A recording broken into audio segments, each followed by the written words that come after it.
Hi, I'm Alex Alvarez and welcome to Dynamics 2. In this video we're going to be talking about the Emit from Object tool, which allows us to take polygonal vertices, NURB CVs, particles, lattice points, surfaces, and curves, and get any of those objects to emit particles. And so we're going to be talking about all of those things except for surface emission in this video, as well as talking about the curve flow effect which can be used to get particles to flow along a curve. And so with all of those different things that I've mentioned, there's a wide variety of effects that you can get, but the most important thing is maintaining very precise control over where the particles enter the scene. And so we're going to look at a few examples to see how we can creatively use those tools to get the desired results. And so, hope you enjoy it. Okay, so we're going to talk about the Emit from Object tool, which we're in Dynamics mode right now. And I can see if I look at my pull-down menus, if I go to the Particles pull-down, inside here we've got the Emit from Object tool, and this allows us to go and basically get surfaces, curves, points, CVs, lattice points, poly vertices, particles, all sorts of different things to emit particles into the scene. And so if I go into the creation dialog box for that, I'm just going to hit reset and close all these folders. We can see that there are quite a few settings or folders inside here that can be used. Similar to the dialog box that you'll see for the Create Emitter tool. The Create Emitter tool, which creates omnidirectional and volume emitters, shares the same thing, just because when you go to Emit from Object, what it's going to do is create emitters. It's just those emitters, instead of being standalone independent objects in the scene, will be related to another object, meaning related to a surface or a curve. So in here I'm just going to go, and if we look at the basic settings in here, the first thing that you see is emitter type. And when I click on that, we'll see that we have omnidirectional, surface, and curve. And so we're going to start with omni and directional. So what these basically mean is that if you just choose omni, we don't have anything in the scene right now. And the tool is, remember, called Emit from Object. So you need to already have something in the scene. Because if I just go and say emitter type omni, that does not mean it's going to go and create a omni emitter in the scene that's an independent object like the Create Emitter tool will. And so we need to decide, okay, well, what kind of thing are we going to choose for omni or directional? Well, you have a few choices. Specifically, if you're going to choose omni or directional, you can select vertices of a NURBS or poly surface, or you can select particles, or you can select lattice points. And so what I'm going to do in here is, let's say I go in here and create something like a simple curve, for example. And I'm just going to go into the front view and just place a few points down on this curve and go into the perspective window now. With this curve that I've just drawn, and I'm just going to hide some of the UI right now just so we have a little bit more space, but then I'm going to get back my timeline, range slider, and channel box. And with this curve, what I can do is, if I just select the entire curve, go to Emit from Object, and go to the dialog box, and leave everything at the defaults, reset, so that the emitter type is at omni. Underneath that, you'll see that you have rate and cycle emission. Okay, so just like you have in the Create Emitter dialog box. Leaving those at the defaults, I'm going to hit Create. When I do that, you will see that you get a little sort of standard emitter icon that appears kind of at the center of your object. And if I go into the outliner, so I'm just going to get the outliner pop up, you'll see that here is our curve as well as a particle object. And this particle object is related to this emitter. And so for that emitter that is sitting right there, if I hit play, what's going to happen is this. You can see that each CV of that NURB sphere is now emitting as if they were omni emitters. And so what I'm going to do in here is let's just go and make a couple quick changes, and I'm going to do this quite a bit, just to make particles easier to see. I'm just going to go in, I'm going to change their lifespan so that maybe they have a random range where they live maybe 3 seconds plus or minus 1. I'm going to go and change them to multi-point and add attributes for current render type. I'm going to go and get them to be color accumulation with a little bit more of a, let's say, a little bit more of a radius. And then finally, just so we actually see the color accumulation, I'm going to give them an opacity per particle that's mapped to a ramp so that they fade out. And then finally, I'm just going to give them a little bit of color so that they're more interesting to look at. And I'm just going to do that with a creation expression. And so I'm just going to go in here and say that their RGP PP equals rand, and then I just have a shelf in my scene, which if I pop up, has just some handy things that I use, just like some rand expressions and whatnot, just so that I can go and hit create. And now we've got these particles just, looking a little more interesting in the sense they've got some color now. So again, each of the CVs of that curve is an omni emitter. And so if we go and select the actual emitter, and we can do that in the perspective view, so I'm just going to select that, you'll see when you look in the channel box that all of the attributes in here are your standard emitter attributes. The only thing is that we've got several more now that we've got that curve emitting in this fashion. So you can see that when you just select the curve the way I did, and you choose Omni within the Emit from Object dialog box, the CVs or the particles do not emit from the curve as a whole, meaning they do not emit like along the U of the curve, just from the CVs. So that if I go in here and animate this curve in some way, so let's say I go and I take this curve and just to do something real quick, maybe I'll go and just make a copy of it. And then for this copy, maybe I'll go and just grab the CVs and sort of scale them like this. And I'll just sort of move this point around a little bit. Okay. So we can see our scene is still looking like this, but I'm just going to go in, grab this curve, that curve, and do sort of a basic blend shape. So I'm just going to go to the blend shape tool, and I'll get rid of this so that we'll see that if I go and grab this curve now and go to blend shape, we can see that it's got that animation on it. So if I go in here and I just sort of set a couple keys just using spline keys, so let's say set key, and let's say 40 frames later, I go and put that up to 1, set key, you'll see what happens. So you can see that the emission does have like sort of like a history relationship going on, where if you go in and actually, let me just change my range, animate that curve in any way, using deformers, blend shape, by going in and animating each CV individually. You can take that curve and put it into a soft body or whatever, and you'll see the kind of performance you're going to get. And what I did right there was using a shape node animation.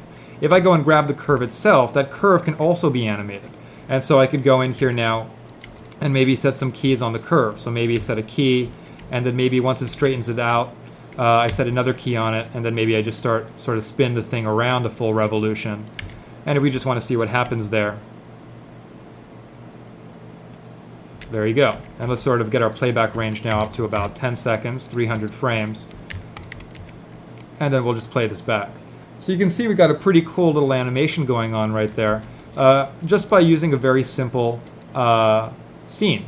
And then if I go and grab that emitter, and we start looking at some of the attributes, you'll see that we have rate. Okay, so this rate pertains to the rate from each CV along that curve. So if I go and keyframe that, so the rate is at 100 right now, and maybe I'll switch to stepped keys, set a keyframe, and then maybe I'll wait until this thing does its full revolution, and once it gets to about there, frame 100, I'll go and put the rate down to 0, set a key, and what we will see is that that rate on that emitter node pertains to all of the CVs. So it pertains to each CV on that curve. Okay. So that is some sort of basic curve emission. Now if you make any changes to that curve, so let's say I go in and for that curve I go and grab a vertex and delete it, and grab another one and delete it, and hit play, you'll see that everything is still working, in the sense that due to construction history, it's able to understand that we've reduced the number of CVs and thus reduced the amount of points that can emit particles. So I can go in here and just delete a couple more of those points and hit play and see the change that occurs with our emitter. So now though, let's say we look at this and we decide, well, maybe with that curve, we do not want each CV to be emitting at the same rate. Maybe you want those CVs to have unique rates that can be modified. That is something that you can do. If I go and select my curve that is emitting the particles, I can go in and say, in dynamics mode, under particles, in the particles pull down, we have per point emission rates. And if I choose that, what we will now see is if you look in the channel box, I'm just going to hit undo. In the channel box right now, when I select that curve, we just see our typical transform node information. Okay. But once you select that curve, which is emitting particles and has an emitter associated with it, and go to particles per point emission rates, now in the channel box you will see you've got rate PP for 0, 1, 2, 3, and 4. Okay. And so that's something that I can go in now and modify. You can see that we've got 5 CVs on the curve, So if I go in here and let's say put this one to like 20 and 40, 100 down to 40, 20, and we hit play, obviously that's going to make a change to the emission. And so you can see that it's the emitter that's in the center, that CV, that has a rate of 100, which I specified in the channel box.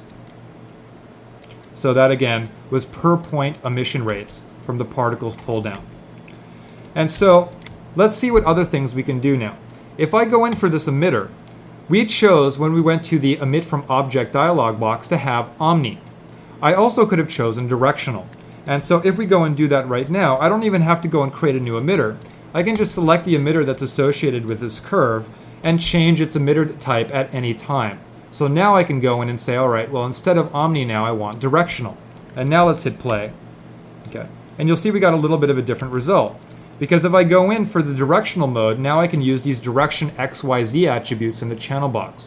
So if I put direction Y to 1, direction X to 0, and then maybe give it a spread of about 0.5, which would be like about 90 degrees, then if I hit play, and let's up the speed a little bit. So I'm going to put the speed up to 5. Okay. You can clearly see that these are directional emitters, emitting the particles up in the Y direction.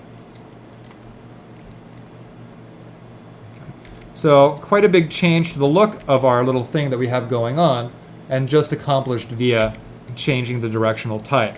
So if we go in here, there's all sorts of different things obviously that you can do by utilizing this. So if I had something like a circle, for example, let me just go in here and create a primitive NURB circle. Okay. I'm just going to move this up a little bit, rotate this, let's say about 90 degrees, scale this up a little bit.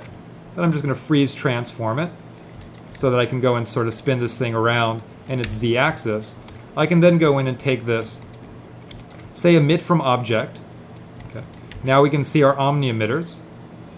But then I can go in and for each one of those, instead of having it be omni, I could have it be directional. This time maybe going in the z direction, so I'll put +1 for z, give them a speed, give it a spread, maybe 0.5, and now we can see how those are emitting. Okay. And so again, unfortunately, I need to go in with these particles real quick, make a couple changes to them, go in, do the opacity thing per particle, throw that ramp on there. If I hit play, we can see what's happening. You can see how they're fading out. I can go to their lifespan, get them to live a little longer, so maybe have them live 3 seconds, and now we can see how much further they're going into the scene. 2 seconds, maybe a random range of 2 plus or minus 1, so that it's a little bit more feathered where they're dying. And there you go. So pretty straightforward. And then this curve could be animated doing whatever you want. Maybe I'll just go into the rotate Z on this curve, set a key, or rather let's write an expression, and I'll just say it's rotate Z equals frame. So as time goes by, that thing's going to spin. And so you can see the result that we're getting from that. So this could be some like type of fireworks spinner type of thing that you would commonly see. And then obviously these particles that are being emitted off of this are regular particles, meaning that I could go and apply gravity to them, and then we'll see how they'll eventually fall off with gravity. I could select those particles and throw a turbulence field on them. So I'll just go and maybe make a couple quick changes in there for that turbulence field, and then we can see how now they have a little bit of turbulence to them as far as how they move around when they're emitted off the particles. Okay, so with omni and directional coming off of CVs, a quick example that I could show is, let's say you needed to do like a little fuse that was lit on an object. Kind of like, let me just grab a little QuickTime, grab this one. And what we'll see in here, if I play this back, is we just have a fuse and then the thing cracks open and some gas comes out of that little smoke bomb thing. And so the way that that was accomplished, if we look at this, is I just have some, hardware rendered particles, hardware rendered sprite smoke that comes out of that thing. But if you notice the fuse object itself sort of gets shorter, as if it's actually burning away as those particles are emitted. And so the way that that was actually done is we can see that if I go and open that scene, which is going to be in here somewhere. So here we go. And give it a couple seconds to load. Alright, so if I hit play in here, we can see the scene, so it's just kind of like what we just rendered. And when we take a look at this scene, you'll see that I have a curve right there, as well as this little piece of geometry. Well, that piece of geometry is an extrude. So a circle was extruded along that curve. And so if I go and hide my dynamics, so I'm just looking at the geometry, you can see when I hit play in here how that piece of geometry is moving itself. And then that object cracks open. But we don't have any of the particles in the scene. Well, the way this is working is that when you do an extrude, okay, you have an attribute, if we go into modeling mode, which is called curve range, which by default is at complete, but you also have the option of partial. And when you choose partial, it means that you can, using construction history, determine what percentage of the curve is used for the extrude. And so that in here, if I look in my scene, right here I have selected the curve that I extruded along that, or the circle that I extruded along, if we move back a little bit, this curve that we can see a little bit of right there. Okay. And so what resulted in this piece of geometry.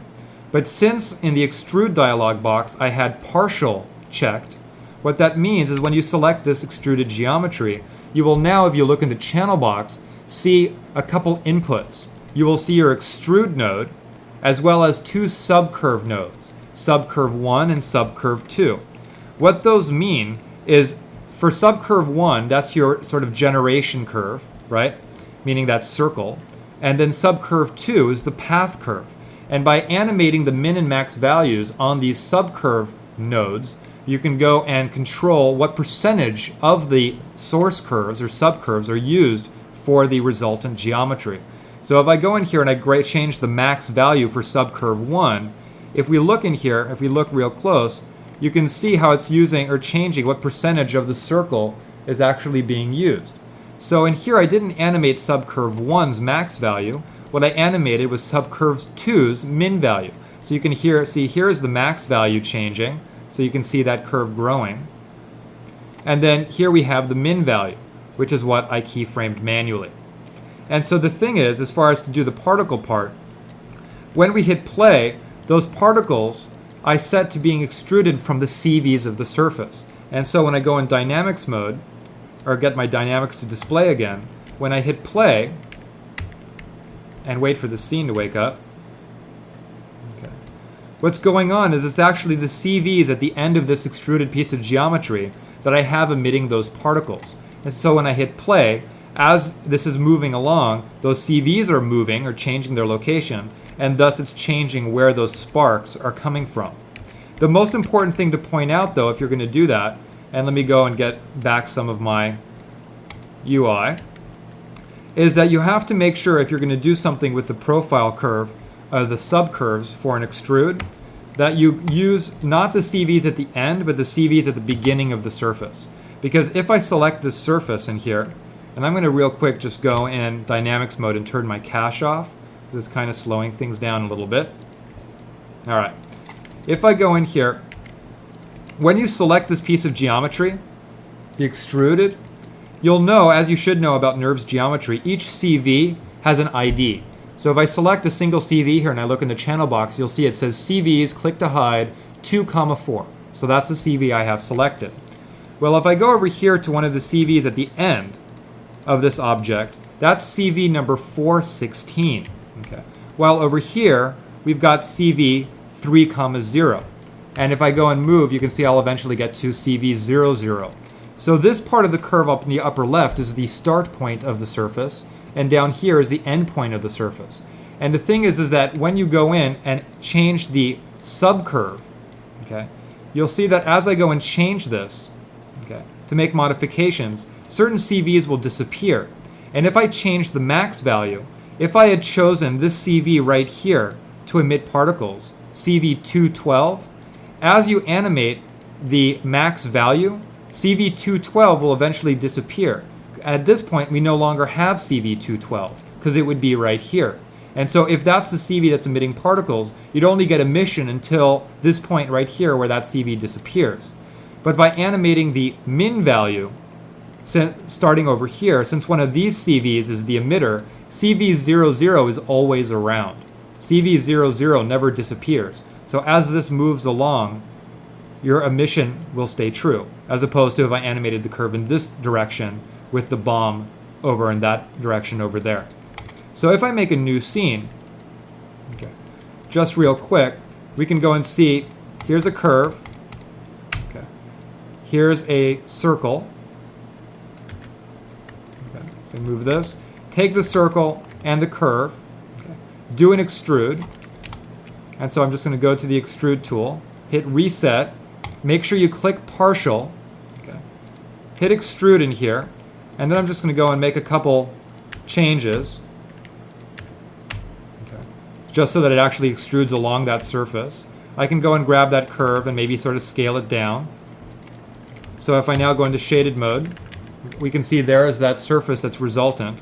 But if I go to subcurve, there you go. Subcurve 1, subcurve 2.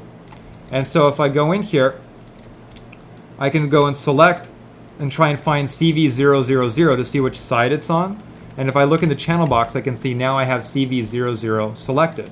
So if I go and grab those CVs at the end of that curve and go to dynamics mode, I can say emit from object.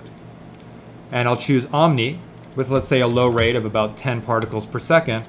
And now when I hit play, I can see these particles coming off from the end of that surface, emitting from the CVs. So I'm going to say, okay, well, maybe they live for 1 second, plus or minus half a second. And so let's see how quickly they die out. So you can see they're dying out quite quickly now. I can make them multi-point and all that stuff that we've been doing. Add attributes, make a change. We'll go and put that opacity in there, so that now when we hit play, we see this.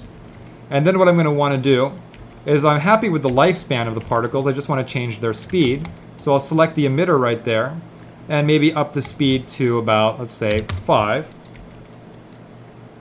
And then up the rate to about 50. And now we can see those emitting. Okay. But if I go in here, select the piece of geometry, and go to subcurve, okay, if I don't want to animate subcurve's max value, I want to animate its min value. And so I'll go in here, set a spline key on the min value, and then maybe move forward to frame 60, up this, let's say to about there, set another key on it, and hit play, and there you go. And so now you've got your little fuse animated by having CVs on an extruded surface emit particles. And it's relatively straightforward. So let's now move into some other examples. So what we're going to do now, as far as dealing with omni and directional, is there's one thing I just want to point out real quick. We're not going to go too far with it, but just to be aware that you can do this. If I go and select a surface, okay, and let's say I go in with the surface and I can go and up the number of spans it has and tweak it in any way, but I'm just going to go in animation mode and throw a lattice on it, and just sort of generic lattice. Something that you should be aware of is that I can go and select lattice points even. So I could go and select any lattice point in here, maybe just that one, or maybe just go and grab those in the middle, and in dynamics mode say emit from object. So lattice points are valid as far as a option or object that are used with omni emitters when you say emit from object. So if I go in here and say omni, leave all those settings, hit create, when we hit play you will see that there are particles being emitted. And so if I go and change those, let's say to sphere mode, just so they're easier to see, we can be aware that we've got particles emitting from lattice points. So of course, if that lattice was animated in any way, that would update, as we've seen before. And so that I could go in, lattice points, select those lattice points, set a key, scale them down, time slider, set a key, and hit play, and you'll see that update, just like that. Okay, cool. So I'm going to make another new scene now. And so with CV, lattice point, and vertex emission understood, we can now do a couple other things with the omni and directional settings within emit from object. And so now what we're going to talk about is, instead of having CVs emit particles or lattice points, we're now going to talk about having particles emit particles. And so to do this, what I'm going to do in here is I'm just going to sort of create a sort of simple example. Or actually, first, before we do that, let's sort of like just grab something. So I'm going to go and select this file and open this up. And what we're going to see in here, okay, as I play this back, is some simple fireworks that are sort of coming into the scene. Okay. And so basically what I have in here is I've got a surface emitting particles, which we're going to talk about a little later. And so that surface is moving along, and it's shooting these little rockets off. And we can see I actually have little rockets just because I used the instancer to place those pieces of geometry on the particles. But the thing is that they are pieces of geometry, but they're instanced on the particles. So I have a particle there. Well, the particle, which is where that rocket is emitting particles itself. So the trail that I am seeing from that rocket, and it might be kind of difficult to see that, but if I go in here, let's go and make a couple quick changes. So I'm going to go and switch that to multi-point so that they're easier to see. So that trail coming from the rocket are particles being emitted from the particle that is the rocket. And then when it gets to a certain point in its lifespan, you'll see it explodes. And so that's because my particles that are emitted off of the plane are emitting particles, which are the trail, and they're also emitting particles, which are the bursts. So a single object can emit multiple types of particles and have multiple emitters associated with it in that fashion. So let's sort of talk about a couple things that you want to know to get that kind of stuff to work. First thing I'm going to want to do is I'm going to create, let's say, a simple little explosion. So I'm going to create a regular emitter. I'm going to create a directional emitter, which is emitting in the y direction with a spread of, let's say, 0.9 and a speed of, let's say, 7. And I'll hit create, and I'll hit play. And I can see these particles flying into the scene. And I'm just going to grab these particles. I'm going to open the outliner. And with the outliner open, let's get those particles to be rendered in sphere mode so they're very clear and very easy to see. So I'm going to say, all right, these are spheres, add attributes, and make them a little smaller. Okay, so for this to be a simple explosion, though, we need a couple things to happen. First thing is I want these particles to be affected by gravity. And so what I'm going to do now is when I hit play, we'll see that they get shot out, and then they eventually fall down, okay, with the gravity. Then in here, I'm going to go and just create a simple NURBS plane, which I'm going to scale up, just so that we have a basic ground plane in here.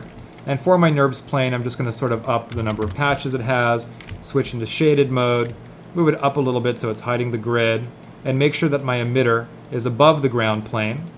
And then I'm going to take that surface, and in dynamics mode, I'm just going to say particles may collide, so that particles can collide with that surface. And I'm going to up the resilience so it's kind of bouncy, and up the friction a little bit. And now what I'm going to do is to get my particles, these, to collide with that ground, I'm just going to go in to the dynamic relationships editor. So relationship editor, dynamic relationships, select the particle, go to collisions, click on the ground plane. And now when I hit play, what we'll see is when those go and hit the ground, they'll hit it. And so I'm going to need to take that ground plane and scale it up a little bit more. And now when we move in here, we'll be able to see they go out and then eventually hit the ground.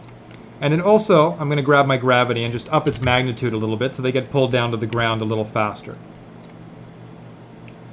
And then you can see that they'll come to a rest on the surface.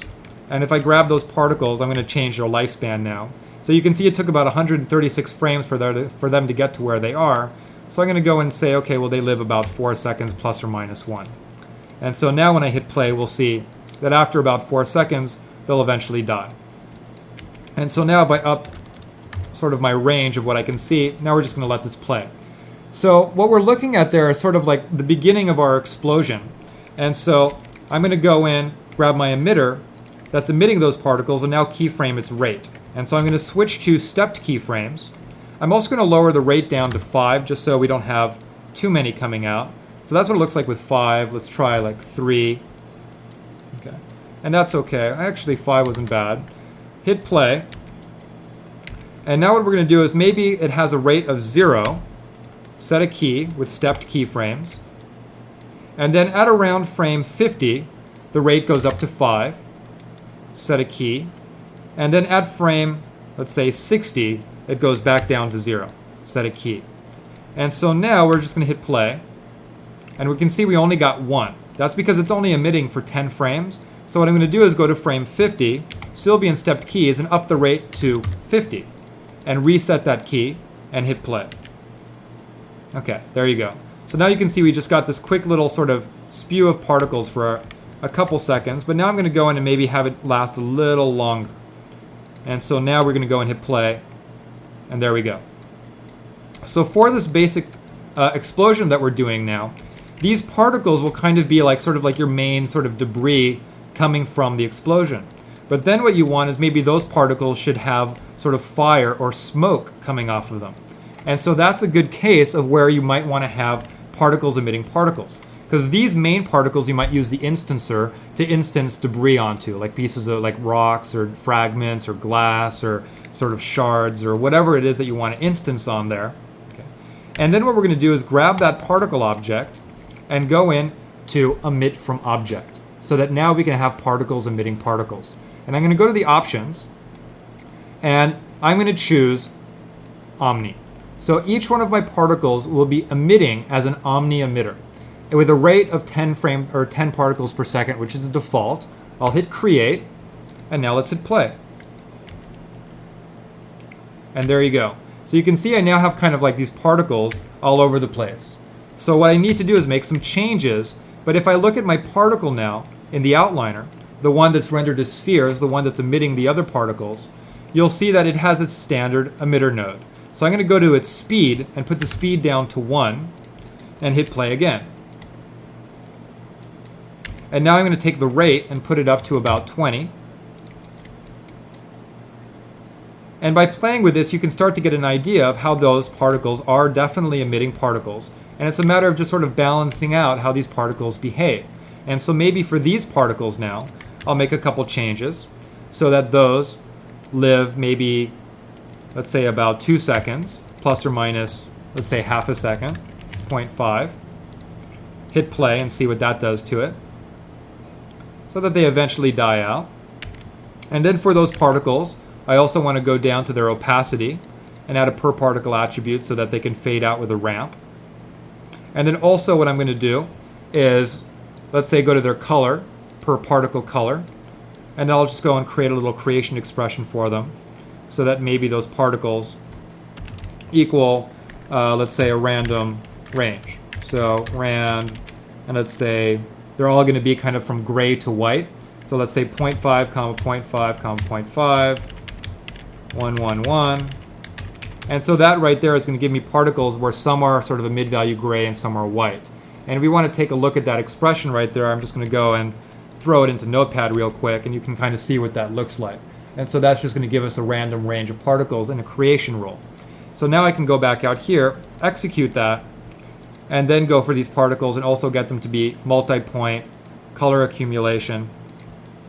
Hit play, wait for them to pop up, and then at this point what I'm going to do is up their radius. Okay. And then we can see those particles sort of coming off there. And so now what I want to do is go in with those particles, and let's sort of take a look real quick at how long they're living for. And that's okay. And I guess actually at this point, that's relatively clear as far as what's going on. So there's some other things we can do with this though, now that we have these particles emitting particles. And also it probably would have looked better instead of actually using this multi-point mode. Because with the multi-point mode, if I go into the hardware render buffer and in render attributes, let's say we turn on line smoothing, multipass, rendering up to about 16 and do a test, it's going to look pretty soft. So it's going to look kind of misty as far as what's coming off there. But instead of going and using it that way, I could go and maybe grab those particles, go to the hardware render buffer, or rather go to the attribute editor and switch them to sprites. Okay. And then for those sprites, maybe I'll go and decide to use some smoke. And so I'll go to the particles, go in and say maybe that they, over their lifespan, can get bigger. So I'll add scale X and Y PP. And then for those, I'll go and use a ramp for them. And so I'm going to go and use the same ramp for both of them. And then I'm going to go and edit the array mapper so the ramp goes from, let's say, 0 to 10 instead of 0 to 1.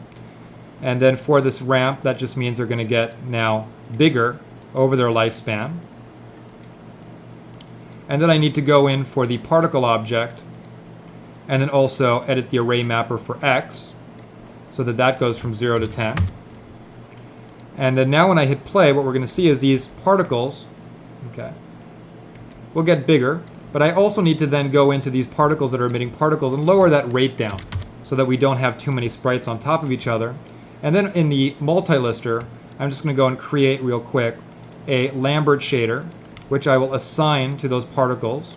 And then on the Lambert shader, I'll just quickly assign a file texture. So say color, file, file. For the file texture, I'm just going to go and grab a little image of some smoke. And so let me just go and grab that real quick. Open that in. And then I'm just going to real quick specify a range for these particles. So if I go to frame 1, I'll go in and set a quick key on that. And then I'll go to frame 50 and set another key on the frame extension, so that now I can go to my particle and then I can decide to give it a sprite num pp, where if I go to the sprite num pp and write a creation expression, I can get it so that it's going to go and choose, let's say, a different one of those sprite sequence that I just loaded. So each one gets rand 50 for the sprite num pp. And then I'm going to go and also and add a sprite twist pp with a creation expression, so that when they're born, each one is going to be rotated around about 360 degrees. Hit create. And now if we go and close all that out, when I hit play, we're going to see we've got smoke coming off of those. And so what I'm going to want to change real quick is on those particles. I don't really like that runtime or that creation expression I did for their color.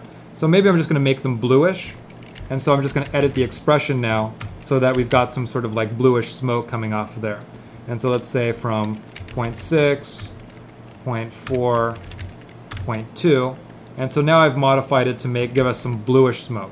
And so that now is going to look a little bit different in the sense that we've now got this, which is going to create kind of a bluish tinge. So that if I now edit that expression and go back out here and hit play, we can see that our smoke is bluish now. And so this is something that can be motion blurred, obviously, and you can get some pretty nice looking smoke. And then what I can do now is that my main particles, which are emitting the particles that have the smoke, can also have another emitter associated with them. So I could go in and now select those particles, maybe grab the smoke and hide that particle object, and then grab this particle object and go to emit from object again. And now choose Omni. I have now, you'll see, two emitters associated with that particle object. So if I open up particle 1 in the outliner, we'll see emitter 2 and emitter 3. And for emitter 3, that's going to be emitting particle 3. And so now what I'm going to do for particle 3 is let's hit play in here. Again, we can see emitter 3's speed is way too high, so I'm going to lower it down to 1. Hit play again. And then grab particle 3, and I can go and get that to be multi-point, up that. But maybe this one, I'm just going to go and add color and opacity with a ramp on opacity. And for color, again, I will create one of those little expressions to get it to be colored. And so I'm going to go and use from my shelf, let's say one that gets them to be sort of reddish, and then create that expression. And so now if I go in and play this back, for particle 3, I don't want it to live very long either. So for its lifespan, let's say it lives for about 1 second, plus or minus 0.3. And then hit play. And then finally for that one, we'll turn on color accumulation. And we can see that that's kind of like sparks that don't last very long. And so finally, maybe for my smoke, I'll display that again so that's visible. Maybe I'll add some turbulence to it. So here's my turbulence field. But maybe there won't be any turbulence on the spark-looking objects. And now we can go in, hit play, and we'll see that we have a combination of our sort of sparks coming from the particles as well as our smoke. And if I go in here, I would now take particle 1 and get that to be rendered as points. And the thing to watch out for is it's going to render as points, but you might not want to ever see them, but they still will render in the hardware render buffer. So for that emitter, I'm just going to go in for that particle object and set its opacity as a per object attribute to 0. So you never have to see that particle object render in the hardware render buffer. So that now when I hit play, I can sort of get to a certain frame we can see what things are looking like in here. And then I can go in, jump to the hardware render buffer, go to render attributes, put the multipass rendering on, and sort of take a look at what that's going to look like. And then we can always go in and motion blur it. So it doesn't look perfect, but I'm going kind of fast. So I'm going to go and make a new scene now. And then another thing that you can do with particle emission along these lines is you can vary the emission on a per point basis, like we did with the CVs, so that each particle can emit a different number of particles, and also you can determine when in its lifespan, when during its age, it emits particles. So that it doesn't necessarily need to emit the particles for its entire lifespan. And that's a per particle thing that you can do. So we're going to now create something kind of like those fireworks. And so to do that, we're going to go and end up creating another emitter shooting some fireworks into the air. So what we're going to do is let's go and jump to the create emitter dialog. And in here, I'm just going to say, actually, we'll do it with an omni emitter. So I'm going to hit create, move this up here, and hit play. And so here we can see just our sort of particles getting thrown out of that emitter. We're going to get those again to be spheres, just so that we can see them. And so let's go down, spheres, and get those to be a little smaller. And then for these spheres that are getting thrown out of there, I'm going to go in, grab them, change their lifespan so they don't live forever. So let's say a random range. Right now they're living for 1 second, and we can see how long that's lasting for. So maybe we want them to live for 1.5 seconds plus or minus 0.5. So there's a little bit more of a randomization in there. And so now that we've got those particles, I'm going to go and edit my emitter so we don't have quite so many. And so let's say the rate is down to 5. And we're just going to let this continue to emit. We're not going to keyframe the rate on our emitter right now. And so now I'm going to go in, grab this particle, like we did before, emit from object, omni. I'm going to set the speed down to 1, hit create, hit play, and now we can see those particles are emitting particles. Jump to the outliner, grab that particle object, and for particle 1, it has emitter 2 associated with it, and I'll up the rate, let's say to about 50. Okay. And so now we can see this, as far as those particles are emitting particles, but particle 2 is living forever, so we need to go and edit its lifespan. So I'll put it to a random range, and hit play, so we can take a look at how long those are living for. And 1 second actually looks pretty good. And so let's say we'll say 1 second plus or minus 0.25. Because whenever you add the random range with the plus 2.5 or whatever for the lifespan random, it just sort of will feather the edge of that trail a little bit, which can look a little bit better. And so now we can see that we've got these particles coming out. And so for those, multi-point, add attributes, current render type. Gonna have to watch me do this one more time. So I'm just gonna go in, up that a little bit, and add the opacity, just so we can get them to fade. And then put the ramp on the opacity. So now we can see that we've got this going on.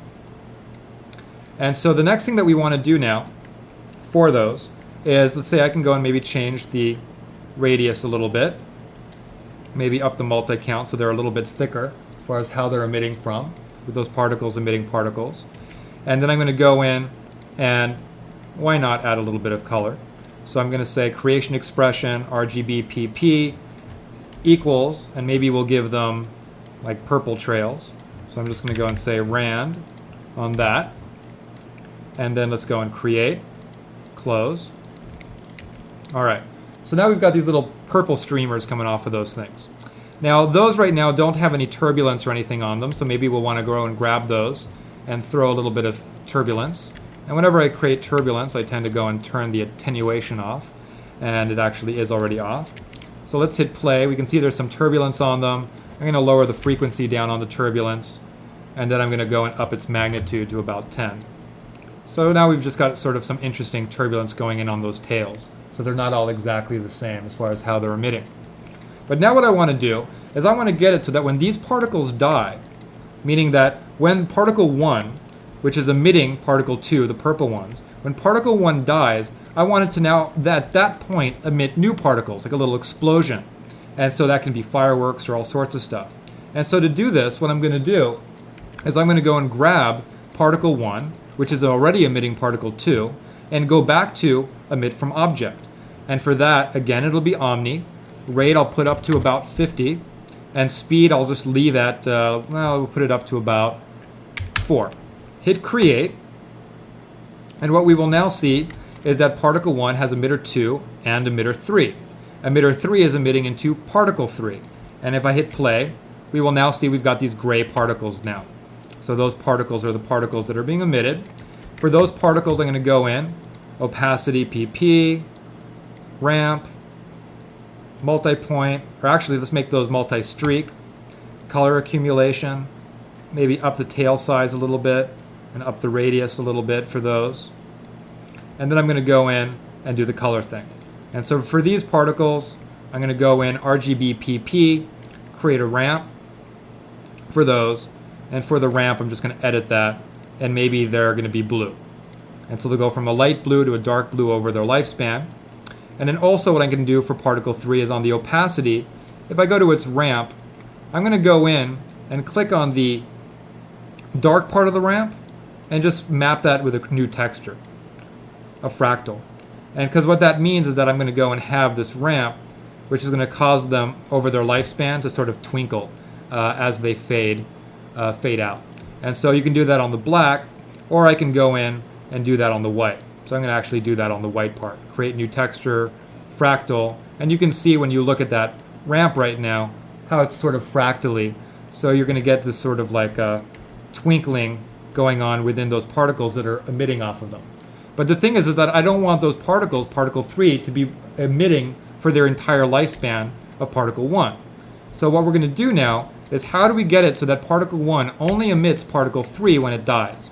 To do that, if we remember, we had those per particle emission rates when we had the CVs of that curve emit particles. So what I'm going to do is I'm going to grab particle 1, which is emitting particles 2 and 3, and go to particles, the particles pull-down menu, and say per point emission rates. And so what that'll do now is if you look at particle 1 in the attribute editor, 2 new attributes have been added. Specifically, let me just close everything up. They have been added to the per particle array attributes section. And in there you'll see that we've got emitter 3 rate PP and emitter 2 rate PP. And so you actually can go in then and edit per particle rates so that for each particle within particle 2 or within particle 1, you can modify its rate for how it emits into emitter 2 and emitter 3. Well, emitter 3 is the one that's emitting the sort of blue sparkly particles in the scene. And so what I'm going to do now is when I hit play, you'll notice all of a sudden all my particles are gone. I just see particle 1. Well, I'm going to go in here, and for emitter 2 rate PP, which is the blue trail, I'm going to go and create a ramp. But the ramp that I'm going to create inside here is I'm going to say edit ramp, and I'm going to go and say that it's going to be all white. And so what that means is over its lifespan, it's just emitting with a rate of 1, because this is white. But I don't want it to be 1. I'm going to go and edit the array mapper. So you just right-click, edit array mapper, so that instead of the ramp going from 0 to 1, I can have it go from 0 to, let's say, 50. So that now if I go in here and hit play, you can see I've got my sort of purple streamers back. And so by going in and editing that array mapper, I can change the rate now.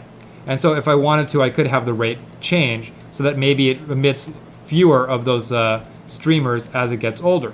And then what I'm going to do is on particle 1, on emitter 3 rate PP, the one that emits the blue sparkly stuff, I'm going to go and again create a ramp. But this ramp, I'll edit the array mapper so that it goes from, again, let's say maybe 0 to 100. And then for this ramp, it's going to look like this. Because you have to remember these ramps are mapped over age. So at the bottom of the ramp is birth. At the end of the top of the ramp is death. So if I do something like this, what that means is that the rate for emitter 3 goes up when it's about to die. And so now I'm going to go in here and hit play. And if I close this, there you go. So you can see that those blue ones are popping up only at the end. And to get it to be a little bit more extreme in here, what I'm going to do is go and edit the array mapper for emitter 3. So instead of being 0 to 100, maybe it's 0 to 600.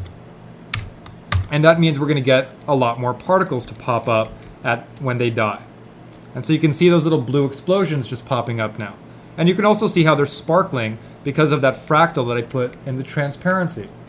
And so if you decided that maybe you wanted them to live a little longer or whatever, I can grab particle 3, the blue one, go up to its lifespan, and maybe say it lives, maybe 2 seconds with a random range, plus or minus, let's say, 0.5. And let's hit play and see what that does. So those blue ones are just going to live a little bit longer. And so if I just sort of hide some of the UI now, just so we have a little bit more screen space to take a look at stuff, you can see that what we've managed to accomplish is we've got particles emitting particles, but specifically we've got 3 particle objects in the scene.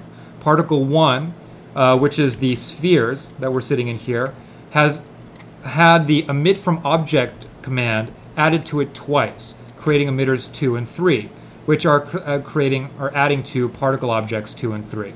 And there you go. And so you can see you can get some pretty cool effects in here. And then obviously, like everything, we can go and jump to the hardware render buffer. Take a look at it in here.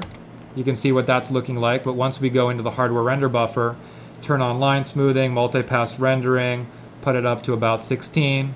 And now it's going to be nice and soft and smooth. And then you could add some motion blur and whatnot. So that's sort of a base example of particles emitting particles using the emit from object tool or command with omni types. And then also in there you learned about selecting or going to jumping to the outliner in here, grabbing particle 1, which is emitting into emitters 2 and 3, and then using per point emission rates. So you just select that emitter and go to that, and automatically it'll add those attributes that you can map ramps to. And so that's pretty much it for particles emitting particles at this point. So now we can sort of move on to some of the other things that we have in the emit from object dialog box. So specifically, now that we've talked about omni and directional, so again, CVs, polyvertices, lattice points, or particles emitting particles, we now in here have surface and curve. And we're going to start by talking about curve emission, and then we'll move into surface emission to see some of the things we can do with that. Because again, these are unique and different from choosing omni and directional and having the vertices emit the particles. So I'm going to go and make a new scene in here, and then we can get started with curve emission. All right, so to talk about curve emission, what we're going to do is, let's say I go in and just create a curve real quick. So I'm just going to go and first get a couple parts of the UI back. I'm also going to get the outliner to pop up. And I'm just going to create a curve. So I'm going to go in here and create this curve in the scene. And with this curve in here, as we know, when we chose omni as the type in emit from object, each CV emitted particles. But now we're going to go and choose curve. And I'm going to close all of these different folders up. When we choose curve, you'll see that we still get rate. And then we get the choice of scale rate by object size, which just means the larger you scale the transform node of that curve, the more particles will be emitted per second from the curve to try and maintain like a visual density of particles. Then underneath that, we still have cycle emission. And then you'll see that we have all of our distance attributes in here. Min, max distance, direction, X, Y, Z, and so forth. Well, I'm just going to hit create, and we can see what happens. If we look in the outliner, you'll see that here's our curve. Open it up. There's an emitter underneath it, and then particle 1. So if I hit play, what we're now going to see is this curve emitting particles, but of course we need to go and take these particles and make a change to them. And so for them, let's say we're going to say random range, live for 3 seconds, plus or minus 1, and then multi-point, and so forth.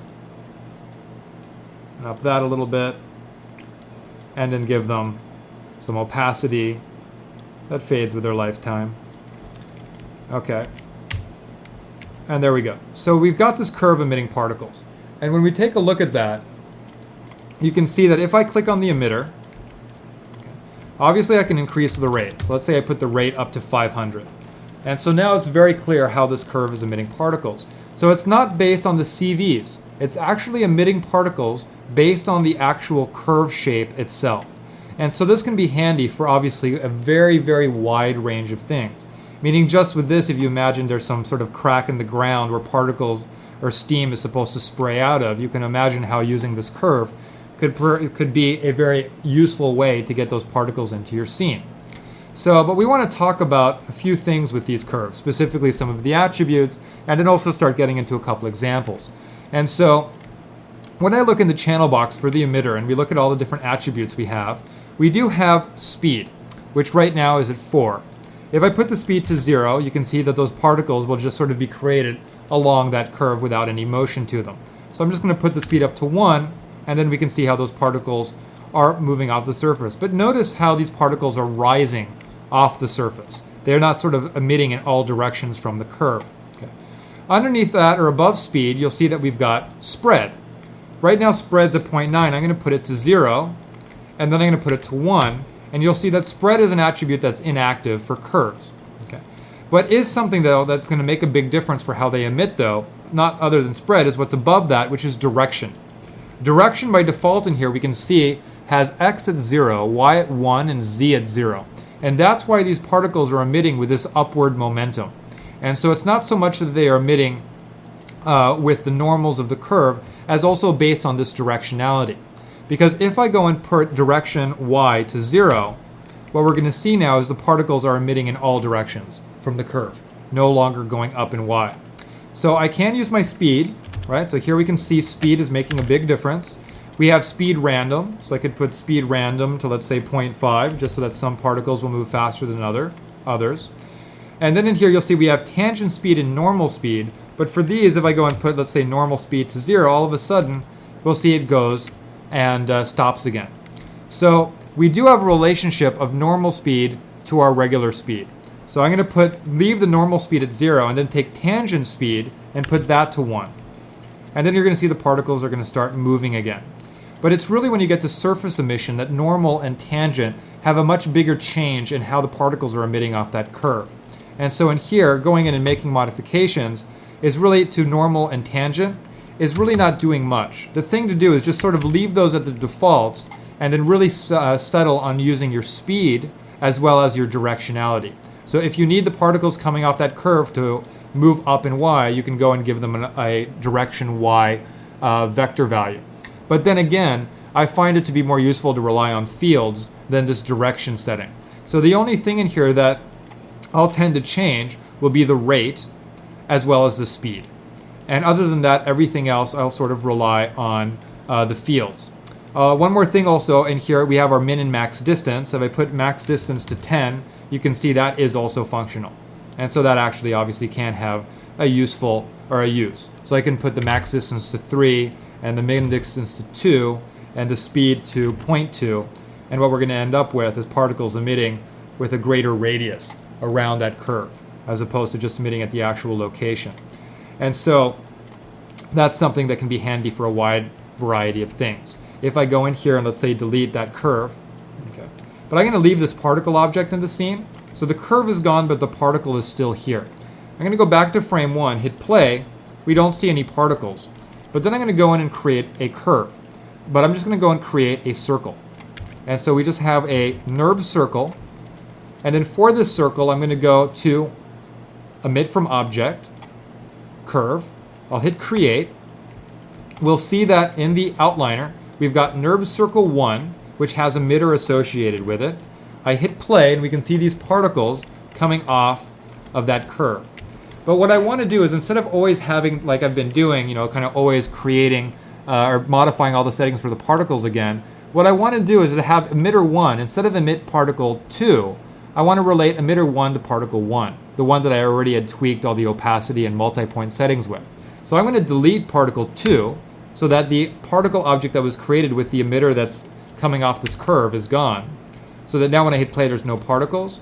But then I can go and jump to Window, Relationship Editors, Dynamic Relationships, click on particle 1, and then click on the emitters button or radio button. So you can see now it's going to list emitter 1. So that multiple particle objects in your scene can be connected to multiple emitters. So a single emitter could actually have 10 different particle objects that it's contributing to, so that a single emitter can emit some particles that look like smoke, some that look like fire, and stuff like that. So now that I've done this, when I hit play, you can see that we're back to that particle object and how I designed it. And we can see how they're emitting off this curve. So again, I can go to the emitter node for that curve, and then I can decide to maybe put the direction y to 0, maybe put the speed to 1, or actually let's say 0.1, like that. Maybe I'll put the max distance to a couple units, maybe 3 units. And then there we can see how these particles are just coming off that curve. And I'll up the rate just so that it's a little bit more clear. And so now we can see these particles in the scene. So just by using the circle can obviously be animated in any way. So I can go and take this curve, and I could go and sort of scale it down and set a keyframe, and then scale it up quite a bit in the scene, set another keyframe, and then if I go in here and I hit play, we're going to just sort of see this expanding ring of particles. But then I could go in for this expanding ring, which is moving, let's say, a little too fast. Let me just say over 90 frames, that ring expands. And then I could go in, grab this particle object, and say that those particles don't live quite so long. Maybe they live 1 second plus or minus 2, with maybe a greater radius for the multi-point. And for the emitter, maybe I'll up the rate to 1,000. And then we hit play, and we can see how this is popping up. And then if I grab those particles, we can get it so that instead of them just fading out with their opacity, maybe they fade out but also fade in, so you don't see them pop on. And then for those particles, maybe I'll go and throw a turbulence field on them. I'm going to lower the frequency on it and up its magnitude. And then when we hit play, again we can see how we've got this sort of expanding ring.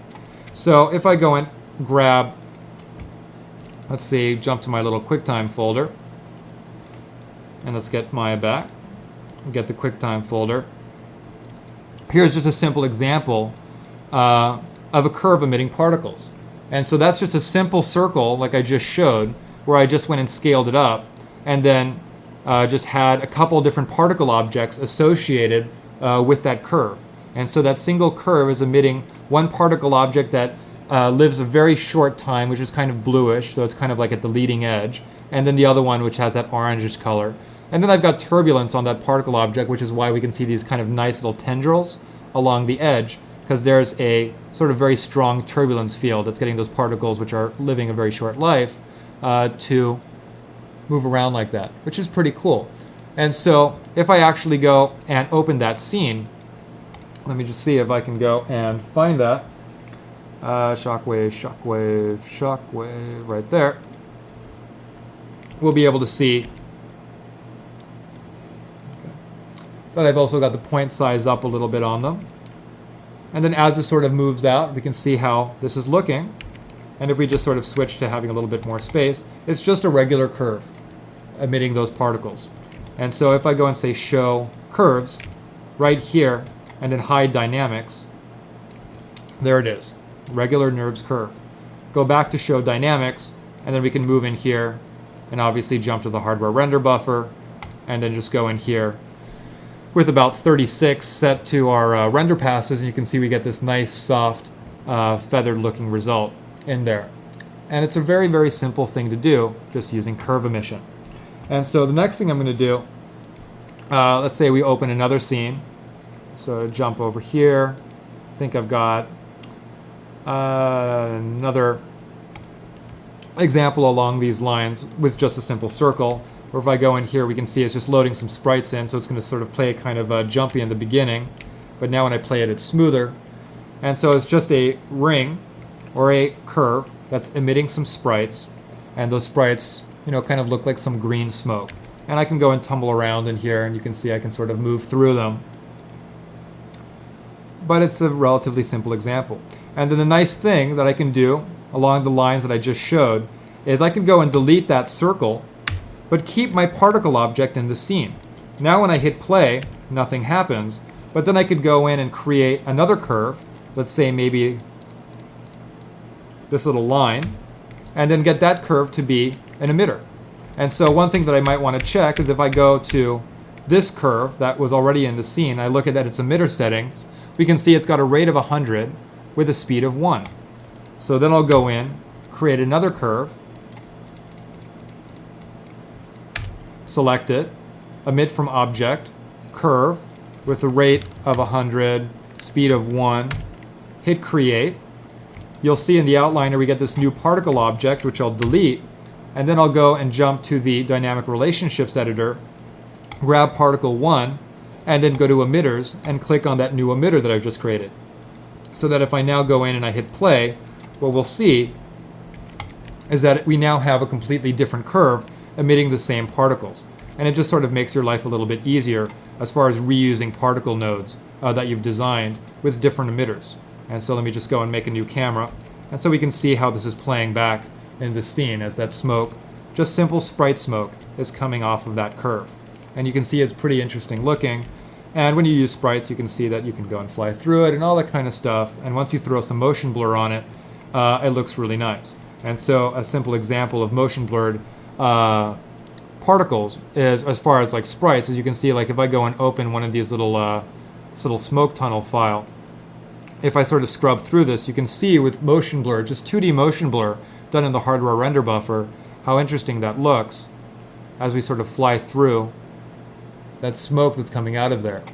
And so you can obviously imagine that this sort of simple example right here can be put together and rendered to look quite nice in no time. So another example that I'm going to show you as far as using curves as emitters is some kind of neat little tricks you can do in the sense of, let me just go in and actually, just so we don't have to redesign a particle object, let's go back to that smoking ring. And so we'll wait for that to open. Give it a few frames to load the sprites in. So it's going to pop, but once they're loaded, you'll see when I go back to frame 1, it's nice and smooth. I'm going to just delete the animation that's on the camera in this scene. So let me just sort of delete these keys so that now when I hit play, I've just got that smoke coming off there. Well, I'm going to delete this curve. And then I'm going to go in and, let's say, create a sphere. Or actually, let's just start with a plane. I'm going to take this plane, scale it up, move it up a little bit. I'm going to up the number of patches that this thing has. Okay. And then for this plane, I'm going to take it and I'm going to, in modeling mode, I'm going to go in and get my status line up. I'm going to make that surface live. I'm going to draw a curve on it. And so I'm just going to go and draw, let's say, this curve that's sort of moving along like that. And then de-live the surface. So that now what I've created is a curve on surface. The nice thing to be aware of is curves on surface can be used as emitters. So that if I go in here, I can say in dynamics mode, I can say emit from object. Then if I go to the outliner, I can grab the particle object that was created, go to the dynamic relationships window, click on that particle object that was already in the scene, click on that new emitter. And now we can see when we hit play, there we go, we have those particles that are coming off of a curve on surface, which means that if I went and took that surface, I could go in dynamics mode and decide to go and take that and turn it into, let's say, a soft body or something along those lines. So if I say, let's duplicate, make original soft, a little bit of a weight, go in there and create that, and then if I go and take this and maybe throw a little bit of turbulence on that object, and for that turbulence, let's say we now hit play, and I'm also going to up the magnitude of the turbulence a little bit, and then let's say up the display res, let's put wireframe on shaded, and you'll be able to see how we've got this turbulent surface moving around with that water or that steam, let's say, coming off at a very specific location based on the dynamics. So as that surface is changing due to its soft body dynamics and the turbulence field, we're automatically getting our steam coming off of that in a very specific location. So it's pretty cool stuff to be able to do very, very quickly just by throwing curves on surface. So if you had a character that needed to get, cut, and at a certain point, like blood starts coming out of a character along a certain cut wound or whatever, you could just put a curve on surface where that cut's supposed to pop up, and that could emit particles. And so there we have it as far as some cool curve emission. Another thing to show is I'm going to go and show you another example of a curve that's got some particles coming off of it. If I can keep closing this QuickTime window, let me get it back. is I'm going to go in here, and with I'm just going to open this scene, which I'm going to need to locate. It's, I believe, in here, and I believe it might be called Curve on Fire, I think. Yeah. And so what we're going to see in here now is I've just got a curve in the scene, and if I select that curve and hide my dynamics, so, and also hide these lights, okay, I've got a curve. And specifically, I've got a couple curves. I could have used just one, but I've got one curve which is emitting something that looks like fire, and another curve that's emitting something that looks like smoke. But I could have used just one curve. It sort of doesn't matter. And so I've got these two curves, and when I get my dynamics to pop back, you'll see what it ends up looking like.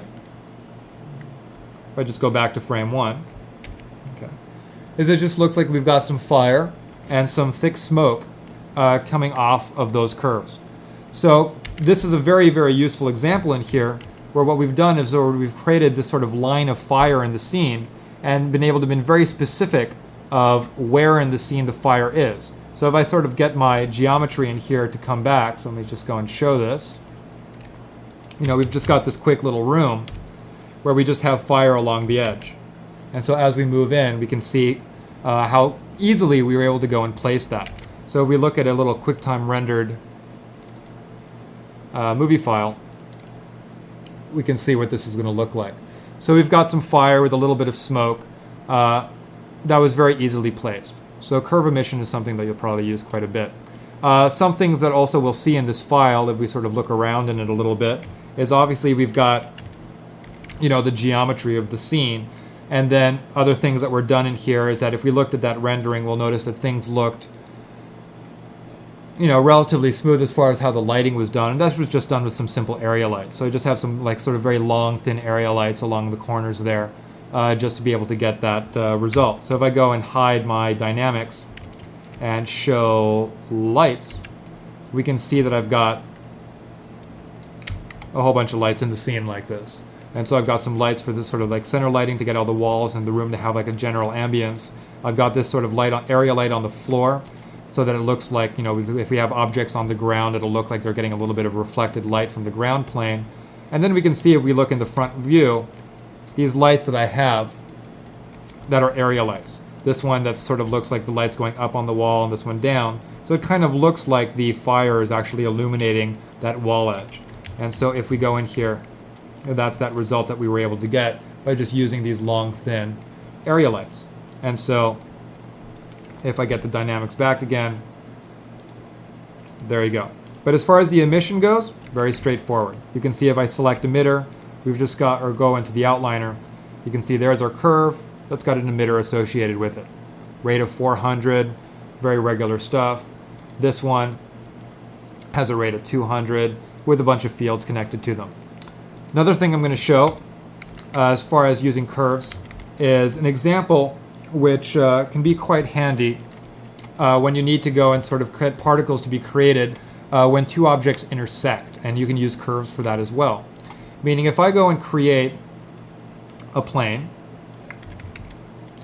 and I'm just going to up the number of patches a little bit and move this up, okay. And then I go and create a NURBS sphere, move this up here. Let's say I need particles to be created as this surface sort of moves through the plane.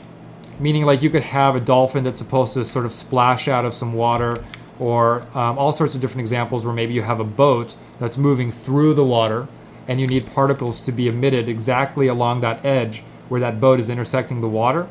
What you can do for that, which is very cool, is just to go in and select the two surfaces. I'm just going to go and grab the plane and the sphere, go into modeling mode, and go to Edit Surfaces, Intersect Surfaces. And in the options, I'm going to say Create a Curve on Surface for the first surface. And if I hit Intersect, what I'm going to see in here is we're going to get, if I hide my surfaces, well actually I can't hide the surface because it's a curve on surface, and so that has to be visible. But you can see I got this curve that popped up on that sphere. And since it's a curve on surface, if I go and select the sphere, that curve on surface has history. So as I move that sphere, you can kind of see how that pink curve in there is automatically sort of rebuilding itself. And you can see that when we sort of move the sphere all the way down to the bottom, okay, it'll just sort of disappear. And so what I can do, obviously, is I can go and grab that curve and get it to be an emitter. So I can say dynamics mode, particles, emit from object, curve. And here I'm going to go and say directionality 1 and Y, because I want them to move up a little bit. And then I'm going to go and let the speed, let's say, be 3, create. And then for that emitter, I'm going to have an emitter node in here now. I'll up the rate. And then if I go and open the outliner, we'll see here is my particle node. For that particle object, I'm going to go in and say that those particles live for, let's say, 3 seconds. And then I'm going to go in and say that they're multi-point. I'm going to go in and say that they fade out. And then I'm going to go and probably leave it like that. Actually, for the opacity, I'm going to edit the ramp, get it so that they fade in real quick. And then at this point, really the only thing to do is on the particle object, I want to go and make sure color accumulation is on, so that if we go and take a look right now and hit play, we can see those particles coming out. And so you can imagine that that could be some sort of steam or spray if this is moving through water, that kind of thing. On that particle object, I might decide to go in, play with that radius and the multi-count. For my emitter, I might need it to up the rate, let's say to 500. Okay. Hit play. And then also we can see they're kind of living for a long time. They're living for a few seconds, so maybe those particles shouldn't live quite so long. And so I'll go in and maybe say they live 2 seconds, plus or minus 1. Hit play, and there you have it. And then those particles also would have a turbulence field connected to them maybe. So I'll go and put that in here. And then those particles also would maybe be connected to gravity so that they fall down. So I'll have a really weak gravity field in the scene. And then also these particles, you may need them to collide with your water surface. So I might go and scale this up. And you'll see that as I scale this surface up, that curve on surface automatically will stay where it needs to be. And then I can take this surface and say, make collide. And go and say, let's say, I don't want it to be very bouncy. So I'm going to lower that down so it's kind of low. With a little bit of friction. Hit create. And now I can grab my particles and in the dynamic relationships window, connect their collisions to that plane, so that they're going to fall with gravity. And you can see they're falling a little too much with gravity. So what I need to do is on my emitter, I need to up the speed a little bit. And so maybe I'm going to take the speed and put it to about 6. And that gravity field, I'm going to put that down. And that turbulence field, I'm going to mellow that out. So that we can kind of start to see how those particles are popping into the scene. And so it seems in here that we need to go for our emitter. And our direction Y, let's go and do this. And eventually get it so these particles can kind of pop out. And so what we're going to need to do in here is we get our particles that are wanting to sort of fall down with the gravity immediately. If I take the gravity out, what we're going to see is they're kind of emitting going down. And that's basically because what I need to do is go in here and let's sort of make a quick change and do that.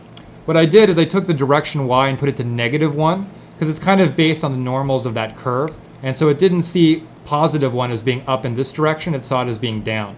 So it was just a simple problem that I needed to tweak. And now I can go and take my turbulence field, put its magnitude back up, and then I'm going to get that gravity back in the scene. So let's create some gravity with a low magnitude and take a look. And so we can see how those are kind of falling and then sort of sliding along the ground. And then what I'm going to do is now take my sphere and animate it. So I'm just going to go and move it down below the ground at frame 1 and set a key. And then I'll just move it up here and set another key after a couple seconds. And then just hit play. And then there you can see we're getting those particles to be emitted at that location. And then we could also go in and remember that surface could be a soft body. So that surface could be moving, it could be water and all that kind of stuff. And you can see that when we went and played this back, that you may decide that, you know what, I want that splash, that spray to move up even more. So for the emitter, I'll take its speed, maybe put it up to 15. Okay. And maybe put the rate up to, let's say, 750 or 700. Go back, hit play, and take a look to see if we're getting, more smoke. And now you can see it's moving up more, has more of an upward motion. And then we can see how it'll eventually fall with gravity, and so forth. So I have a simple little example of that kind of thing. Although this one, it's a little bit hard to actually see the smoke, or the steam rather. But you can see we have a soft body, some soft body water in here that's moving around. And then we can see that object comes out. The soft body water is sort of reacting to a radial field that's parented to that sphere back there, causing the soft body water to ripple. But if we look out here, you can see we've got some sort of steam sort of resting on the water back there that was emitted when that object intersected with the other one. And there you go. And so curve emission based on intersection between pieces of geometry really allows you to do some really interesting things. But specifically if you're dealing with water or boats moving through the water and that kind of stuff, you could get neat results, or objects needing to fall. Because obviously this NURB sphere that I have right here is something that I can animate with manual keyframes. But I also could always take that sphere and get it to be a rigid body that's falling, colliding with this ground plane. So you can imagine if I look at an example like this, which is not here. Okay, don't have that example, but if we did, I would have used it. Thought I did. Okay, so much for that idea. But in here, it was just an example of a soft body piece of geometry, like some water with a sort of sphere falling onto it and sort of bobbing in the water. And you could do that kind of thing as well, so that this would be emitting particles where it's bobbing on the water surface. And then also something that you could do is if I went and took that sphere, I could take this piece of geometry, take that sphere, go in animation mode, and do a geometry constraint. So now you can see that that sphere is constrained to being on that sphere, or on that surface, because it's a geometry constraint. And so that surface, if it was animated in some way, would cause that sphere to automatically bob. And so for something like that, you probably wouldn't want the rate to be quite so dramatic as far as the speed of how it's emitting. So maybe I'll lower the speed down to 5, maybe speed down to 2, so that it's not quite so intense. Okay. And then with that, I could go and take the surface and animate it in any way that I want. So if real quick I do decide to go in dynamics mode and say create soft body, duplicate, make original soft, little bit of goal inside there, and then take that object for the plane, and then maybe I'll go in and add some turbulence to it. And so now we've got some turbulence in here that's a little strong, and we'll be able to see how it's causing that surface to change. You'll see how it's causing that sphere to automatically bob around. We're going to go and up that magnitude to 250, just so things are a little bit more obvious. And there you go. And you can see we've got this sphere that's automatically sort of bobbing around on top of that soft body piece of geometry. And then those particles are just sort of continuing to emit from that location. And so if we went in, we could just sort of play blast in a couple frames and see what that's going to look like. So the next thing we're going to want to talk about as far as curve emission is a cool thing called curve flow, which is one of the effects that we have from the effects pull down menu, which is going to allow us to have curves emit particles, but in a different way, where instead of the particles being emitted along the entire length of the curve from 0 to 1 in U, the curve flow tool will actually allow us to have the particles move along the curve as they move from the U0 to U1 of that curve. So I'm just going to hit escape here, and we can sort of see what's going on. That's kind of bobbing around, emitting those particles. A little spastic. We could probably mellow that turbulence out a little bit, but you get the idea of what's going on there. So I'm going to sort of close that now, and we'll start talking about create curve flow. So I'm just going to make a new scene, and we'll move on to that. So for curve flow, the first thing that we're going to do in here is we're going to go in and create a curve. And with this curve, I'm now just going to move it up. And in dynamics mode, I'm going to go to effects, create curve flow. And I'm going to go to the options. Inside here, we'll see that we've got flow creation controls and flow attribute controls. Now, all the attributes can be changed later, but the creation controls can't. And in here you'll see we've got attach emitter to curve, and then the number of control segments and subsegments. Well, if I just hit create with all the default settings, what we're going to see is after you wait a couple seconds for it to figure it out, and that's just because I had a setting not at the default, my number of control subsegments is at 15. So we're just waiting a couple secs. And what we're going to see in here is when I now hit play, we can see I've got particles which are moving along that curve. And so if I grab these particles, let's just switch them to spheres. And let's sort of get them to be a little smaller. Okay. So there we have it.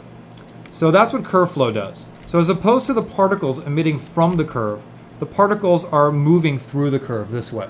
So it can be very handy to do anything from a solar flare to a river to obviously all sorts of different things, like some sort of plasma blast that emanates from some character's magical staff that hits some other whatever. So all that kind of stuff it can be used for.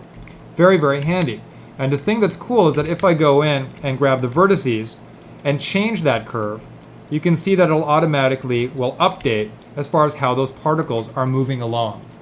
So I could go in here and set keys on that point right there and say set a key, move that up there, set a key, move that down there, set a key, grab that point, set a key on it, grab it over there, set a key, move it again, set a key, and that point, set a key, and whatever. And keyframing all these points, although I'm going to grab those points right there and delete the keys on them.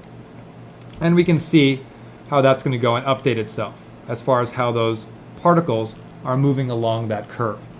So just to understand some of the basics of the flow tool is it's using goals to work, and we're not going to get into the whole sort of goal engine in Maya, but basically we've got an emitter that's emitting particles, and those particles see this curve as a goal, and in using the goal U, those particles are able over a runtime expression to over time change what their goal U is, and so they move along the curve with time.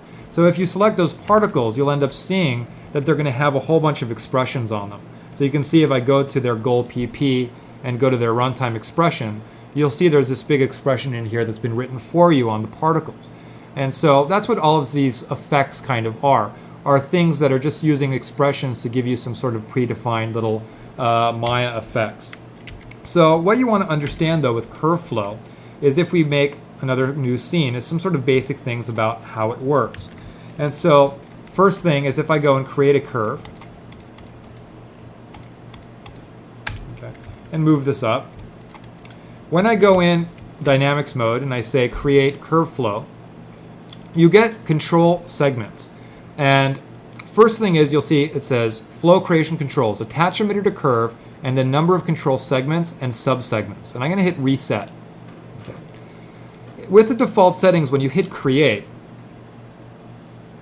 you'll see that you get these locators and circles. Okay. And then when we hit play again, okay, and grab those particles and get them to be a little bigger, so I'm going to up their display size to spheres. Okay. What's going on is as they're moving along the curve, you can select these circles that are placed along the curve and scale them. And if I scale them, what they're used for is to determine the goal offset for those particles at that region along the curve, so that you can see that they will then sort of expand to sort of fill that region. So I can take that one and scale that as well. Okay. You cannot go and modify the CVs, or you can, but nothing will happen. So if I grab the CVs of that curve and scale them like this, you will not see a corresponding effect on the particles. So all you can really do is scale them to sort of change that overall result. So I can grab the start curve and scale that up really big, and we can see how we're going to get this result in here. Okay. Also, you will see when you do a flow, if you open the outliner, you will see that you've got our curve, and then this folder called flow, which if you open it up, you'll see has the particles, an emitter, and then all these control objects in here. You don't really need to touch any of those unless you want to start redesigning how the flow tool works. But if you click on the actual top node of that folder, which is called flow, you'll see that it has all these attributes in the channel box that can be used to modify the behavior that we're getting. And so if I go in here and play back, you'll see you've obviously got visibility, you've got the display, of subsegments, circles, and thickness. That's something that's just visual. So you don't necessarily need to worry about that so much because it's not going to change the behavior that you get. Then you get lifespan. Lifespan will change how fast the particles are moving. So a lifespan of 1 means the particles get from the beginning to the end of the curve over 1 second. If I put it to 25, you'll see that our particles are now going to be moving a lot slower. And so now we have particles that are going to take 25 seconds to get from the beginning to the end of that curve. So also in here underneath that, you'll see you've got goal weight. That's in there because, again, the curves or the particles see that curve as a goal. The goal weight is 1 right now, which means they're going to be completely stuck on that curve. But if I put the goal weight to 0.5 and I hit play, and I'm going to put the lifespan back to 5 so they move a little faster, things are still going to kind of be working, but the big difference you're going to notice is, let's say I grab the curve itself and I keyframe it. So I go and set a key on it, and then I move it over here and set another key, and move it back there and set another key. If I go and grab that flow node and put the goal weight to 1 and hit play, we're going to see this. So those particles are pretty much stuck to that curve. But if I take the goal weight and put it to 0.5 and hit play, you're going to see this kind of result where they're kind of going to wobble and oscillate. Let's put the goal weight to 0.2 and it'll be even more clear. You can see how they're kind of lagging. They're still moving along the curve, but with this kind of like follow-through overlap. Then you have random motion speed and emission rate. Random motion speed obviously is going to vary the speed of your particles, and then emission rate is going to vary how many. So if I put it up to 500, now we're going to get a whole bunch. And so a cool use of this goal weight is, let's say I go and put it back to 1, and in here I'm going to go and delete this flow node, select the curve again, and now go to Effects, Create Curve Flow. And then this time I'm going to go in and turn off Attach Emitter to Curve. So I'm just going to uncheck that and hit Create. What happens this time is you'll see that if I go in, give it a couple seconds to calculate this, if I go to the flow node, you'll see that there's an emitter inside here. And this emitter is at the origin. Well, when I hit play, and I'm going to delete the animation that's on that curve, so I'm just going to delete those keys that I set. When I hit play, you'll see that things still look the same in the sense that those particles are just sort of moving along that curve. Nothing's changed. But if I go in, grab the emitter, or rather the flow node, and change the goal weight from 1 to 0.2, what we're going to see now is this. Because now that they have a goal of 0.2, as those particles are emitted from the emitter, what's happening is they're kind of like slowly getting attracted to the curve. So if I put that goal, let's say to 0.5, I can take that emitter and sort of move that around. Maybe I'll sort of move that so it's kind of near the start point of the curve. And then I'll hit play, and we'll get this. So you can see we can get these cool kind of like waving motions as those particles get attracted to the curve. And so by grabbing a lower goal weight, let's say 0.2 again, we can go in and see how we can go and get these different sort of waving motions versus 0.5. And then all the way up to 1. Or rather, I'm changing the lifespan there. Let's change the goal weight and put that to 1. 0.7. And then 0.2. So very different results. And again, what we've got here is we have this emitter, which is offset, which can also be animated. So if I go and take that emitter, I can set keys on it, moving around that curve.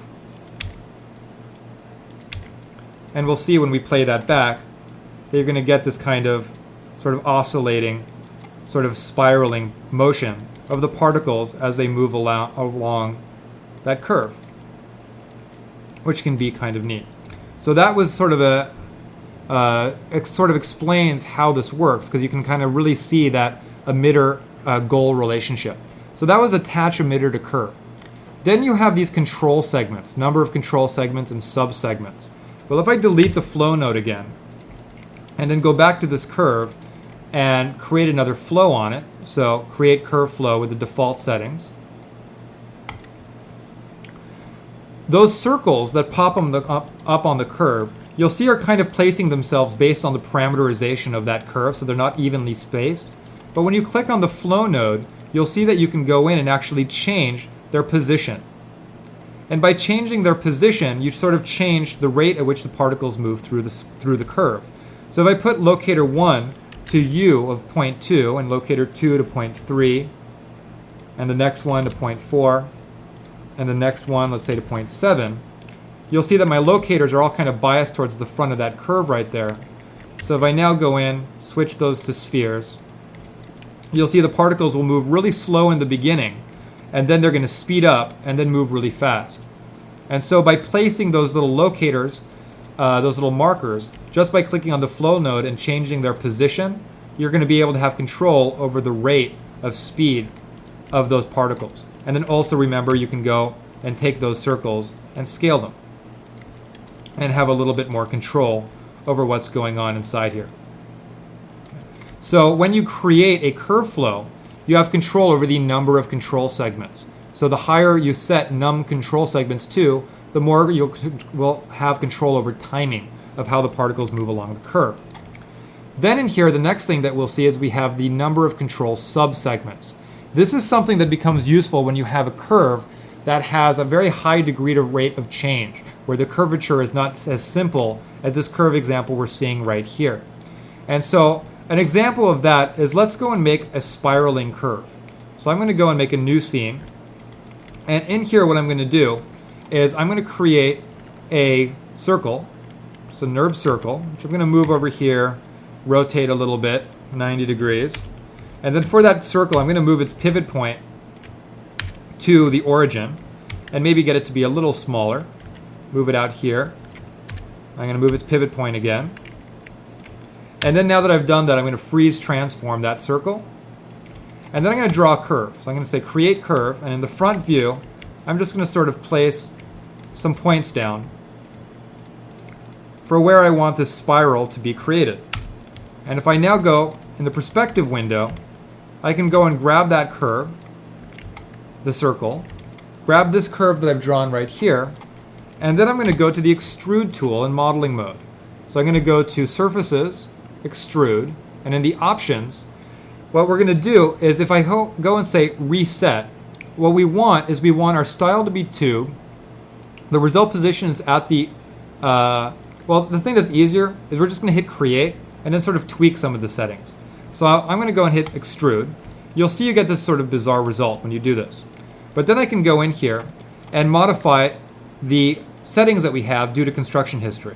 So I can say use the component pivot point and use the profile normal and have a fixed path with component pivot on. And when we see this, we're going to see how we have this sort of offset.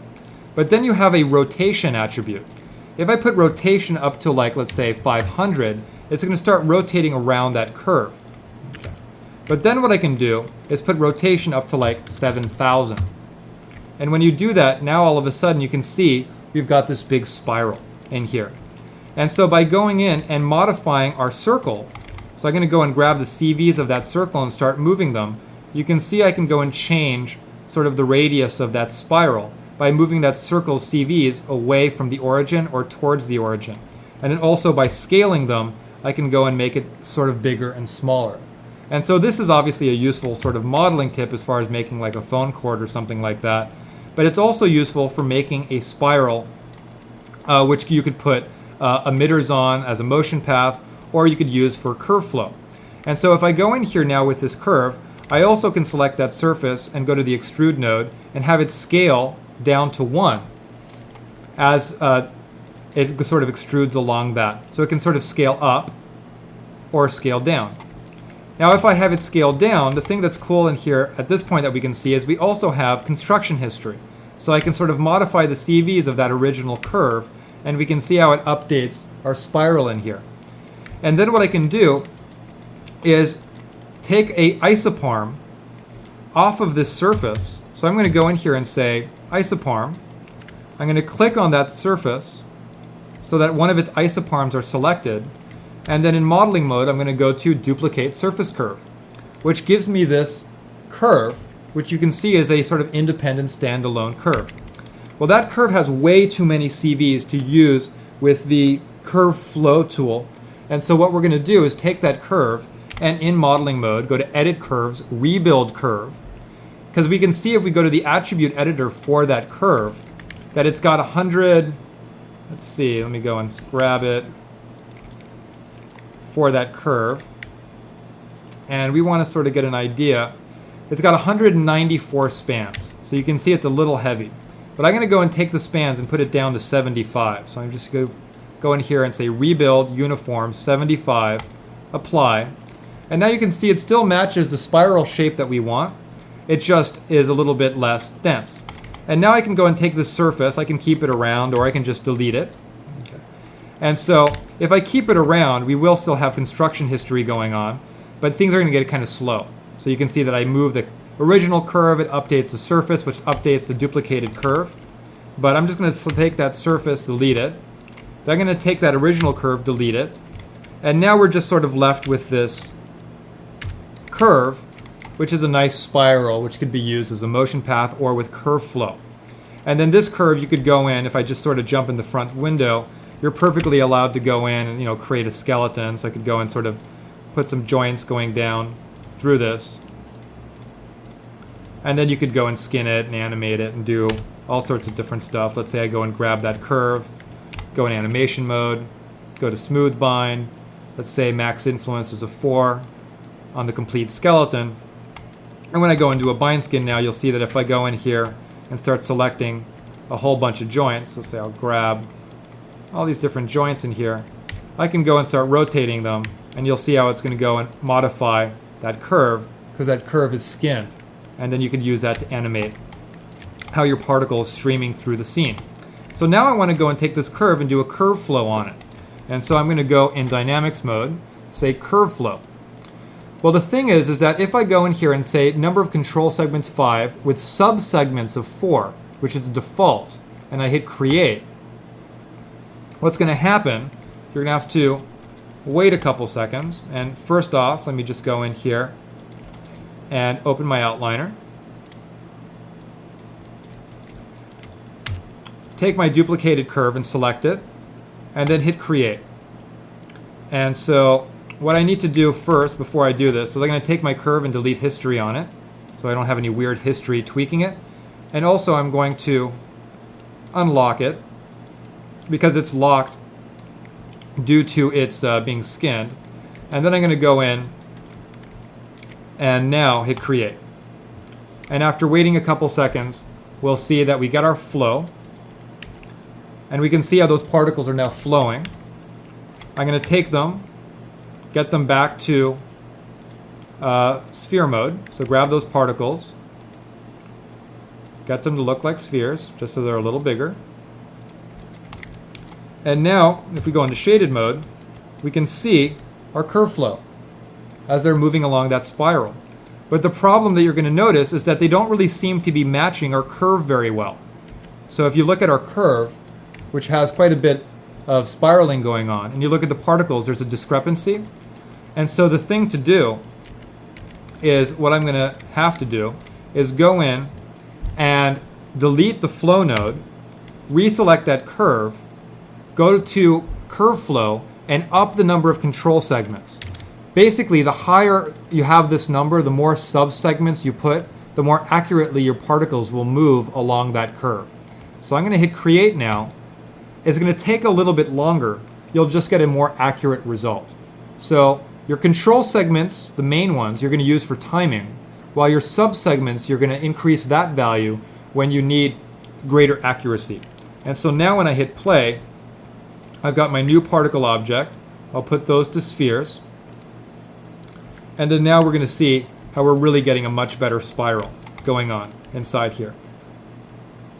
And so they're really truly sort of spiraling along that now. Let's up our playback range to about 300. And there you go.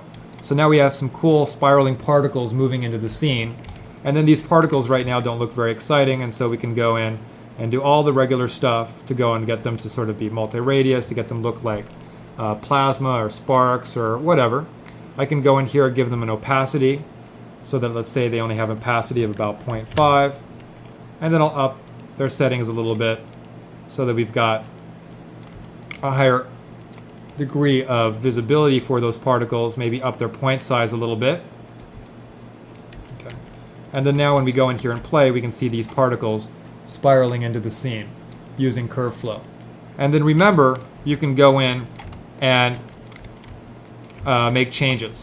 So I'm going to have to reskin that curve because I detached it, because I deleted history on it.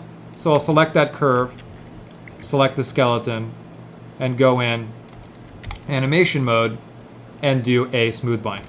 So that now if I grab my skeleton, it's going to tweak the curve. And so I'm going to go in for my skeleton. I'm going to select all of its joints so that all those joints are selected. And I'm just going to set a couple keys. So maybe set a key, and then maybe tweak them all, and then rotate them all to 0, and then maybe rotate them all to sort of straighten out, and then maybe rotate and twist, and rotate back, let's say, over in that direction.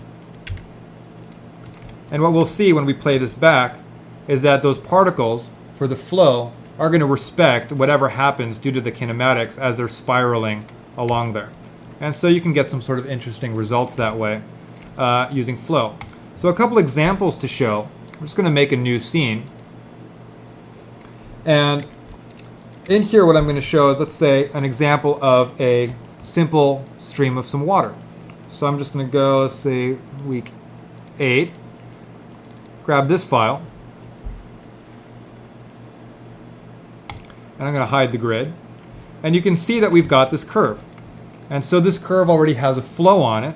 And so basically all I've used that for is to go in, and when we hit play, you can see that you can take your curve and turn it into a soft body. So that curve is a soft body being used as a flow. And then you can see I've got some particles moving down that curve.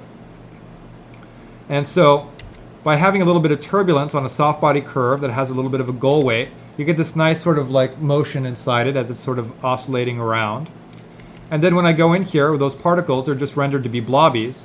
And so we'll just end up with some water type looking particles. And so you can see in here that they're reflecting and refracting. And if we move in there, we can see what that's going to look like. And so something that can be a very useful thing to be able to do is actually quite simple. Create a curve, turn it into a soft body, do a curve flow on it, and there you go. Some interesting movement that's going to happen in a nice little stream of water that can be refracting a background image and that kind of stuff. Another example in here that I've got is an example of a solar flare, where if I go in and find that scene, which is, I think, in here, and give this a couple seconds to load. If I go and grab the QuickTime for this, when I play this back, you can see we've kind of got this sun with this little solar flare that grows off of it. Well, the sun itself, as far as the particles emitting off of it, it's just a surface emitter. So I've got a sphere emitting some particles with a short lifespan with a lot of heavy turbulence on them, so they're kind of moving around with a lot of motion blur on it. But then that little solar flare that comes out is a curve flow. So I've got a curve in there that's got some animation on its CVs, and then a little curve flow on it to get that motion. And so you can see in here, if I go in and hit play, the scene obviously isn't going to be the fastest thing in the world. There's quite a few particles in there. But if I go in and hide the particles, you're going to see this curve, a curve flow. And if I hit play, you'll be able to see that as time goes by, eventually that curve right there is going to animate. And so that's the solar flare, sort of like coming up and rising, and then settling back down. And so you can see that I've sort of scaled up some of the rings for those curves, for those locators, so it kind of looks like they're expanding. So if I go and open my outliner, maybe I'll hide one of the particle objects, and then turn my dynamics back on. Okay. And if I go back and hit play, that's actually not the one I wanted to hide. So let's go in and hide that one. Display, hide, selection. So that we're just sort of left with the solar flare. And so you can see it's just a simple curve flow example. And then as that moves up, you can see how the flare rises. And then if we just go to the hardware render buffer, we can see after a few passes, of course, it's going to want to go and hide that image. And so we're just going to go in and say, re-render that image. What it's doing now is it's going in and sort of caching in those particles, basically just because I don't have a cache for the scene, and so that's what it kind of needs to do. And so it's going to sort of take a few seconds, but once it gets to 45, it'll cache it. And then now we can go and look at that image, and you can see how soft it looks due to the motion blur and due to the render passes. So that was just another simple example of curve flow. So I think at this point you should have a pretty good idea of different things you can do with that tool, and I think it's time to stop with the curve flow.